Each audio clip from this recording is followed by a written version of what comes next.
अब जो सेकंड है हमारा, उसको आप इलेक्ट्रोलाइटिक कंडक्शन की बात करो, because in chemistry we are mainly related with electrolytic conductance. इसी को आप आगे बढ़ाएंगे, इसलिए इस पर हम लोगों को ज्यादा फोकस करना है। This electrolytic conductance or electrolytic conductivity, it is also known as your ionic conductance, because it is due to flow of ion. The ionic conductance is due to ions. So the ionic conductance, it will depend on, number one is your nature of the electrolyte. कहता nature of the electrolyte कहने का मतलब whether the electrolyte is strong और the electrolyte is weak. Class 11 में आप पढ़ चुके हैं कि इलेक्ट्रोलाइट को हम दो पार्ट में बांटते हैं, one is called strong electrolyte, another is called weak electrolyte. जो स्ट्रॉन्ग इलेक्ट्रोलाइट है it will carry ion easily, उससे वो आयन कैरी बड़ी आसानी से करेगा। लेकिन जो वीक इलेक्ट्रोलाइट है उसका डिसोसिएशन कम होगा, इसलिए उसका आयोनिक कंडक्टेंस कम होगा। तो स्ट्रॉन्ग इलेक्ट्रोलाइट का ज्यादा हो गया कंडक्टेंस और वीक इलेक्ट्रोलाइट का कम हो गया। So the first is nature of the electrolyte. The second is your size of the ion.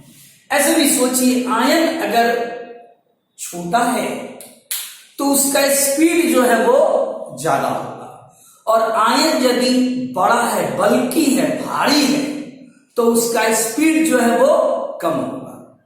So larger will be the ion, lower will be the conductivity, and smaller will be the ion, larger will be the conductivity. Ion जितना छोटा होगा उसका flow उतना ही ज्यादा होगा, ion जितना बड़ा होगा साइज में उसका फ्लो उतना ही धीरे होगा।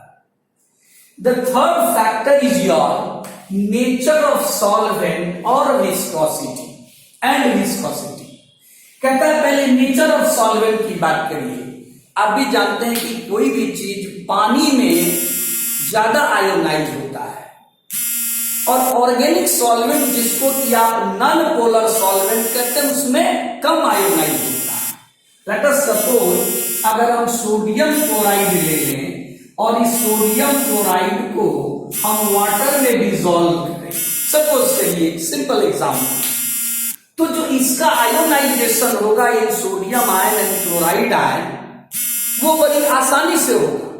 लेकिन इसी सोडियम क्लोराइड को कोई लेस पोलर सॉल्वेंट में, ऑर्गेनिक सॉल्वेंट में आप डिसॉल्व करेगा तो उसका आयोनाइजेशन करेगा। सो एक्वस सॉल्वेंट है, अगर सॉल्वेंट पोलर है, अगर सॉल्वेंट पोलर है तो आयोनाइजेशन ज्यादा होगा, नंबर ऑफ आयन ज्यादा बनेगा, कंडक्टेंस ज्यादा होगा। लेकिन सॉल्वेंट नॉन पोलर है, सॉल्वेंट आपका क्या है, नॉन पोलर है, वैसे केस में आयोनाइजेशन कम होगा, आयन कम बनेगा और कंडक्टेंस कम होगा। अब बात रही विस्कोसिटी की। विस्कोसिटी आप जानते हैं, विस्कोसिटी का माने होता है गाढ़ापन।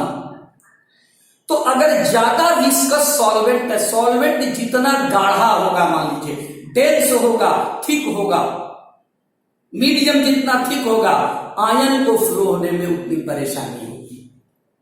बात समझ रहे हैं? क्योंकि आयन जो है वो तब फ्लो करेगा आसानी से जब आपका सॉल्वेंट जो है वो लेस विस्कस हो। ज्यादा विस्कस हो जाएगा तो उसका फ्लो जो है वो रुक जाएगा। And next factor is temperature. आपको यहां बता दें कि यहां का जो टेम्परेचर का जो इफेक्ट है ना, वो इलेक्ट्रोलाइटिक मेटालिक कंडक्टेंस से ठीक उल्टा होता है। In case of electrolytic conductance, in case of ionic conductance आपको बताएं, increase in temperature will increase the conductivity. यहां टेम्परेचर आप बढ़ाएंगे तो कंडक्शन बढ़ जाता है। क्यों बढ़ता है? बिकॉज सोचिए थोड़ा सा कि टेम्परेचर बढ़ाएंगे तो सर क्यों कंडक्शन बढ़ जाएगा? वहां तो आपने कहा था कि टेम्परेचर बढ़ाएंगे तो रेसिस्टेंस बढ़ जाएगा, और रेसिस्टेंस बढ़ जाएगा तो कंडक्टेंस घट जाएगा। यहां कहता है बढ़ जाएगा, क्योंकि टेम्परेचर बढ़ाने से आप याद करिए काइनेटिक एनर्जी बढ़ता है। आप पढ़ें, kinetic energy is directly proportional to temperature, आपको याद होगा। Because this kinetic energy is equal to 3/2 RT, आपको याद होगा। फिर R इज गैस कांस्टेंट, इसका मतलब kinetic energy is directly proportional to temperature. Temperature बढ़ाएंगे काइनेटिक एनर्जी बढ़ जाएगा, और काइनेटिक एनर्जी बढ़ने का मतलब जो आयन का स्पीड है, जो आयन का फ्लो है, जो आयन की वेलोसिटी है, वो इंक्रीज हो जाएगी, and that's why conduction will increase. And the last factor is your concentration of the electrolyte. क्योंकि ये कंसंट्रेशन ऑफ द इलेक्ट्रोलाइट इसलिए भी इंपॉर्टेंट है क्योंकि जो अगला हमारा क्लास होगा ना, वो इसी पर होगा। जो हमारा नेक्स्ट क्लास होगा that will be on concentration of the electrolyte, because हो सकता है कि परहैप्स नेक्स्ट क्लास जो हो हमारा ऑनलाइन हो, लाइव हो। तो उस क्लास में बेसिकली हम इसी को डिस्कस करेंगे कि how concentration of the electrolyte will affect the conductivity. तो आपको यहां पर एक चीज बताएं कि concentration, if you increase the concentration of the electrolyte, whether the electrolyte is weak or strong, क्योंकि इलेक्ट्रोलाइट आपको दो तरह का होगा, एक वीक होगा और दूसरा स्ट्रॉन्ग होगा। तो कंसंट्रेशन अगर हम बढ़ाते हैं, यदि if we increase the concentration, then the conductivity will increase, and if we decrease the concentration, then the conductivity will decrease. ये दोनों के लिए, चाहे हमारा इलेक्ट्रोलाइट स्ट्रॉन्ग हो चाहे हमारा वीक हो।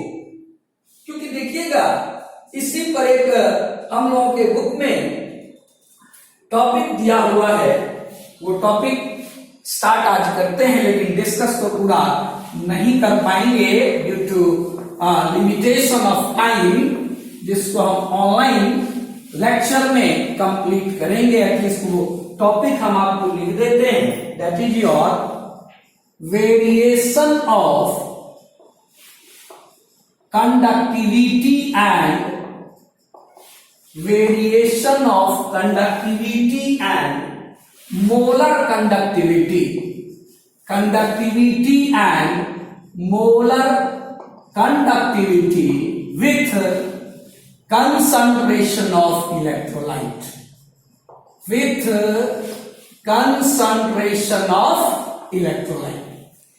याद करिए कंडक्टिविटी को हम लोग लिखते हैं के it is pronounced as your kappa, K A double किए। जबकि जो मोलर कंडक्टिविटी है ना, इस मोलर कंडक्टिविटी को हम लोग लिखते हैं lambda. So one is kappa, another is lambda। हमको बेसिकली इन्हीं का वेरिएशन करना है with the concentration of electrolyte. पहले हम कपा की बात करते हैं, पहले हम किसकी बात करते हैं? कपा की, यानी कंडक्टिविटी की। तो आपको बताते चले kappa will increase with the increase in concentration of the electrolyte, and kappa will decrease with the decrease in concentration of the electrolyte। चाहे वह इलेक्ट्रोलाइट स्ट्रॉन्ग हो या वीक हो, whether the electrolyte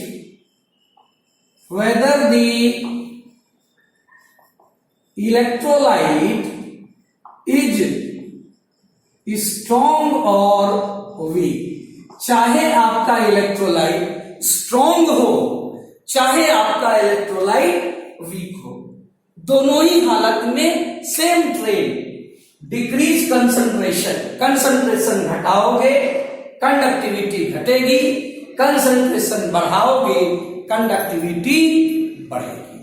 तो अगले क्लास में हम आपको बताएंगे कि इसका क्या रीजन होगा और उसके बाद फिर हम वेरिएशन ऑफ मोलर कंडक्टिविटी भी देखेंगे। Thank you.